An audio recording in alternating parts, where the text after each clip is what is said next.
Europe Remembers on tour day 2, and I'm in front of the Brandenburger Tor, and today we're going to visit the Allied Museum and the German-Russian Museum. But first we bring a visit to the Gedenkstätte German Widerstand. You are today in the courtyard of honor of the German Resistance Memorial Center. In the center of the courtyard you see a statue of a young man destroying his chain, coming back to liberty.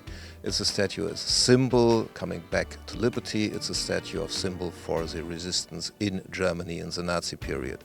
You can also see a plaque where the people named who were killed here in the night between July 20 and 21st in 1944.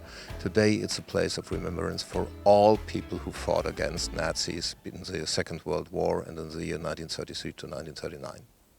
We tell the story of people who fought against Hitler. Part of the exhibition is the office of Klaus von Stauffenberg, who was not only involved, who was a man who makes the assassination attempt against Hitler's life, the most prominent person of the German resistance. But on the other hand, we have small objects. We have like small pieces of paper, leaflets, and so all things on which you can demonstrate how people act voluntarily and willingly against the Nazi dictatorships. We have around 5,000 photos and documents. You can tell a lot of stories, a lot of people, of biographies of the people who fought against Hitler throughout all parts of the German society. We commemorate this end of war which happened here by signing the document of the unconditional surrender right here in this room. So we do have the copies of this document here. You won't get any original of them out of the archives, but we do have good facsimiles here in German, in English and in Russian. These were the three document languages. So that's where you can see the signatures of all participants here from the Allies as well as from the German delegation headed by Field Marshal Keitel. What are we doing here? It's basically keeping alive and keeping in good shape the historical side of the where the unconditional surrender was signed. So that is one of our major jobs, and to present this room to the public, to the visitors who come from all over the world. Secondly, we do have a permanent exhibition, which is in so far unique because it's the only place where you have an exhibition on the German war against the Soviet Union, with all its different facets and sides. We are standing at the Allied Museum, or Alliierten Museum in Berlin, which was founded in the 90s when the Allies left Berlin. Actually, it commemorates the merits of the Western Allies towards the freedom of Berlin. So we are actually situated in the historical place where all the American troops were situated. You have the Outpost Theater right around the corner, or the Garrison Library. So we called it, or the Americans called it, the Little America.